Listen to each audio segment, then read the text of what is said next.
Bonjour les amis, bienvenue dans le Café Tarot de ce mardi 7 novembre. J'espère que vous allez bien. Installez-vous, on va voir quelles sont les énergies pour cette journée, les messages positifs, négatifs, donc de défis. Et donc on va continuer avec l'oracle Béline et également le tarot, alors je ne sais plus le nom, mais voilà, je crois que c'est Lover's Path Tarot. Et puis des messages de la voie de la découverte intérieure pour avoir un petit message de sagesse à la fin. C'est parti, merci à tous d'être là, merci pour vos messages, pour vos abonnements, pour tout ce que vous faites pour soutenir la chaîne. Ça me fait vraiment très plaisir et je tiens à vous remercier bien sûr pour la confiance aussi que vous me faites dans l'évidence privée.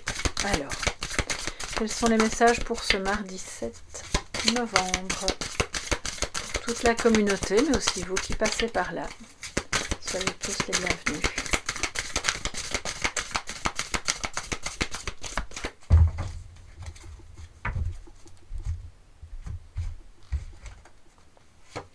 Alors en positif, nous avons la reine de denier.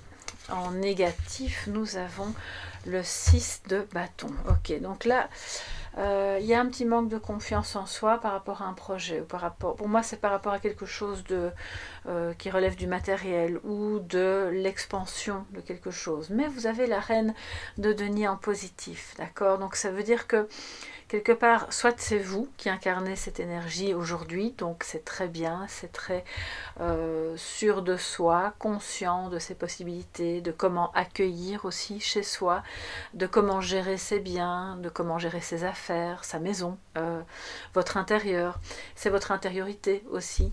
Et donc c'est une belle énergie de reine qui est confiante et qui va aussi, c'est un peu aussi une énergie de maman qui a de l'expérience et qui peut avancer. Alors pas maman au sens de l'impératrice ou d'une reine de coupe, mais quelqu'un qui peut prendre un petit peu sous son aile d'autres personnes de son environnement qui pourraient avoir des difficultés, lui dire bon bah c'est pas grave, viens chez moi quelques jours, on va en discuter, ça va aller, détends-toi et on va trouver des solutions. Voilà, c'est quelqu'un comme ça qui est à la fois généreuse et en même temps carrée, d'accord? Donc c'est vraiment une super belle énergie qui est en vous et qui est autour de vous. Ça peut être une personne que vous connaissez qui va justement quelque part vous ouvrir les bras, vous accueillir, vous montrer que même si vous êtes dans une mauvaise période, ensemble on peut trouver des solutions. Vous pouvez vous reposer, entre guillemets bien sûr, hein, on n'est pas dans une forme de dépendance, mais vous pouvez vous reposer un petit peu sur elle, sur son épaule. Elle peut vraiment vous aider si c'est plutôt dans ce sens-là que vous le ressentez. Moi, l'énergie dominante que je perçois ici par rapport à la communauté, c'est plutôt l'inverse. C'est plutôt vous qui incarnez cette reine de denier. Donc voilà, après, chacun va identifier là où il se trouve. Mais on a bien sûr le petit mais, comme tous les jours, le défi qui est le 6 de bâton. 6 de bâton qui habituellement est une belle énergie de réussite, d'accord, de victoire, de valeur reconnue par rapport à son travail, par rapport à des efforts. Et là, c'est pas tout à fait au top. Donc ça veut dire soit vous gravitez dans un environnement professionnel où vous avez beau faire des efforts, il n'y a jamais personne qui le remarque. Et ça peut être très frustrant, très décourageant et dévalorisant.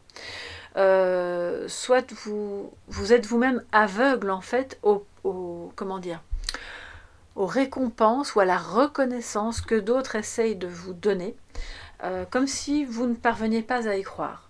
Et donc on a beau vous dire oui, c'est super ce que tu fais, c'est vraiment bien, et tu es sur la bonne voie, tu vas réussir, ce projet avance bien, vous êtes toujours dans cette peut-être dans cette perspective mentale de non mais il dit ça parce que il n'est pas sincère, ou je suis sûre qu'en fait c'est pas bon. Et voilà, donc là de nouveau il y a deux axes possibles, voyez où vous vous trouvez.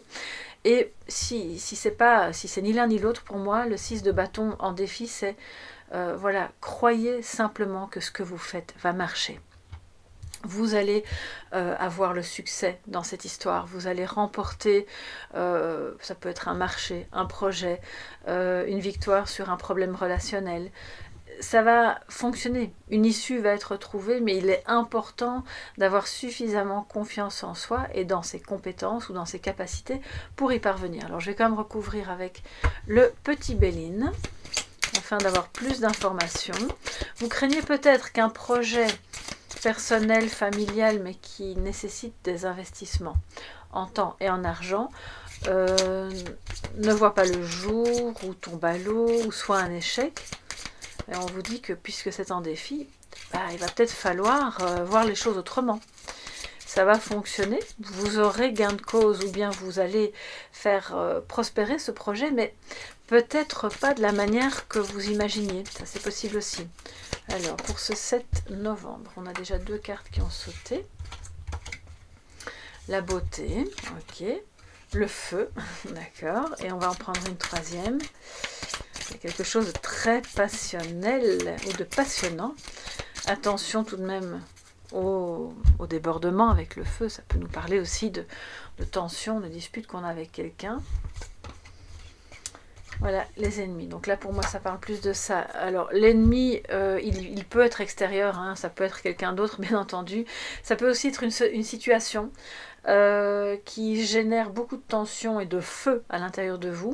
Situation financière, une situation où on n'a pas l'impression, où on a l'impression d'être en échec, d'accord, mais c'est aussi l'ennemi à l'intérieur de soi. On est, et je vous le dis souvent, notre premier ennemi, avec notre mental qui cogite, qui part dans tous les sens, ou qui a du mal à voir la beauté, qui a du mal à voir que parfois les choses un petit peu moches, entre guillemets, cachent quelque chose de très beau derrière.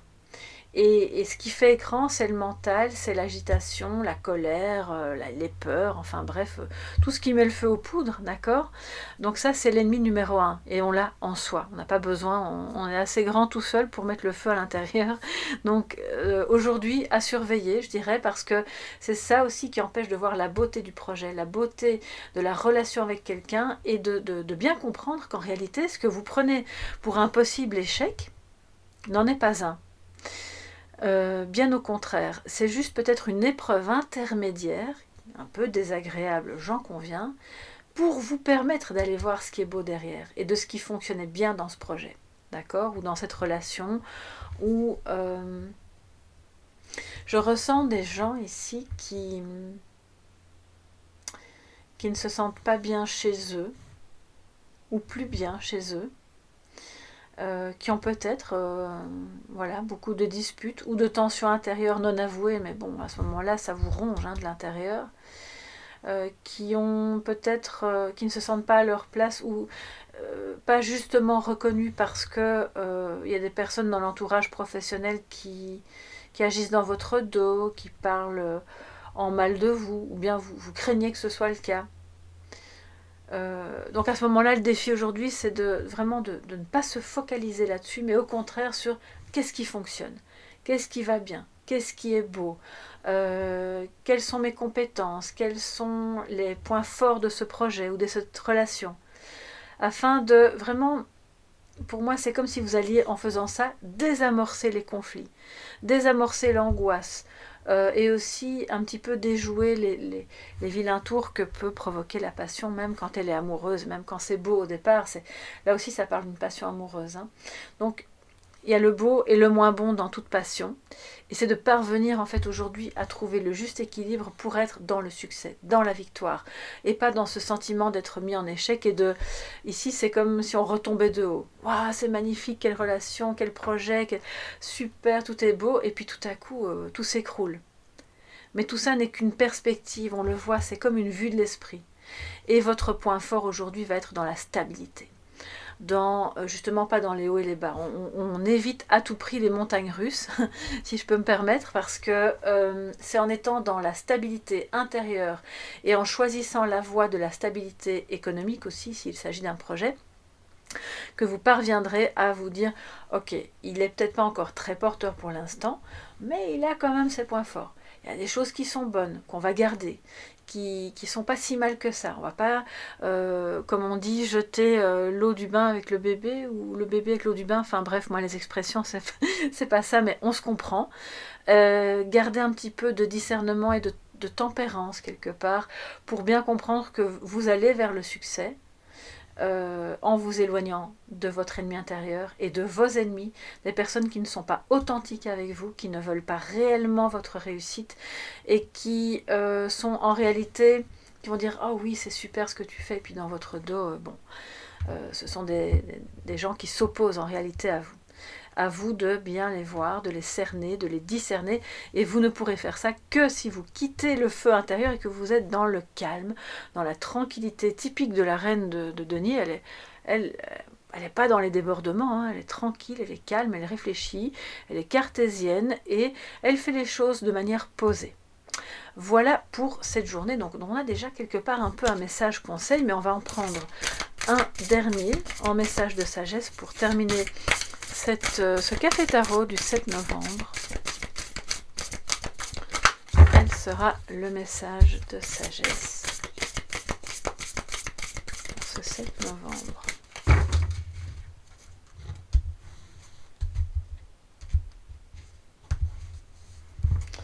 Oui, alors je dois aussi vous dire, on va quand même regarder, résistance. Ok, c'est important de ne pas se laisser abattre. Hein. Je vous disais, on a l'impression qu'on retombe de haut. Quelque chose qui pourrait se produire, qui vous donnerait l'impression que c'était pas si beau que ça en avait l'air. Ou résister à la tentation de combattre vos ennemis, parce que le meilleur des combats, c'est de mener votre vie comme vous l'entendez, ce projet comme bon vous semble, avec ce que vous trouvez de beau, même si les autres trouvent que c'est pas idéal. C'est pas grave, de nouveau, une fois de plus, c'est leur idée, ils ont le droit de penser ça. Résister aux pressions de ce que je vois faites sur vous, qui pourraient vous donner l'impression que vous n'avez pas de valeur, ou que ce que vous faites n'est pas assez bien, ou que ce que vous dites n'est pas intéressant. C'est une pression. Mentale d'abord, et puis extérieure peut-être. Il y a quand même des gens, moi je vois quand même pour moi il y a des personnes qui sont quand même pas très bien intentionnées et qui parlent un peu dans votre dos. Ça peut vraiment, si vous êtes quelqu'un de sensible, ce qui est une qualité en soi, mais on le sait, les personnes hypersensibles aussi souffrent beaucoup. Si vous êtes très sensible, vous pourriez craquer sous le poids de la pression faite par ces on dit dans mon dos, ceci, cela. On me fait croire que j'avance pas assez vite ou que c'est pas assez bien. Non. Résistez à ça. C'est très important aujourd'hui. Pour d'autres, ça va être de voir que peut-être vous mettez trop de barrières, il y a trop de résistance par rapport à quelque chose qui pourtant est beau. Mais vous craignez en fait de... Oui, c'est ça. De vous opposer. Vous craignez peut-être de ne pas pouvoir, de ne pas être assez fort ou forte pour pouvoir résister au fait que vous vous sentez peut-être par moments un petit peu seul contre tous ou contre toutes. Donc, c'est pas grave parce qu'en fait, c'est un passage. Dites-vous que c'est un passage, résistez. Vous allez avancer dans cette magnifique énergie qui est super belle de la reine de denier. Qui, au fil du temps et de ses succès, va finalement rallier à sa cause d'autres personnes qui, voyant que c'est stable, voyant que c'est bien, voyant que ça marche, vont dire « Ah ben oui, tout compte fait, je crois que je vais venir avec toi. Je crois que je vais te rejoindre. C'est pas si mal ce que tu as fait ou ce que tu penses ou ta manière de gérer les choses. » Vous pouvez être... je vois des personnes qui sont chefs de service ici et qui ont des critiques. Je vois des personnes qui pourtant font très bien leur travail, hein, d'accord? Donc c'est important de résister à ça. Et c'est important de voir vos propres résistances mentales qui vous empêchent de voir que la situation est belle. Voilà, c'est ça que ça veut dire. Des personnes qui ne sont pas forcément chefs de service, hein, vous pouvez aussi être à votre propre compte, ou pensionnée, ou étudiante, et avoir quelque chose à mener à bien qui nécessite une grande stabilité intérieure, et d'affronter un petit peu les turpitudes du quotidien, des avis des autres, de tout ça. Donc, soyez forts, soyez fortes, soyez résistantes, mais ne dressez pas de barrage entre vous et les autres ou entre vous et vous-même, parce que le succès est à la clé. Voilà mes chers amis pour ce mardi 7, c'est quand même un programme assez fort, assez énergie de feu. Il y a peut-être des signes de feu parmi vous qui vont vivre cette journée avec plus d'intensité. N'hésitez pas à me dire ce qu'il en est pour vous sous la vidéo, à me faire un petit coucou, j'adore vous lire. Je vous réponds dès que je le peux, je vous embrasse bien fort, prenez bien soin de vous. N'hésitez pas à aller voir la guidance sentimentale intemporelle que j'ai postée dimanche si le cœur vous en dit et que ça vous intéresse. Il y avait de très beaux messages. Et donc on se retrouve demain pour le prochain Café Tarot. Gros bisous, bye bye.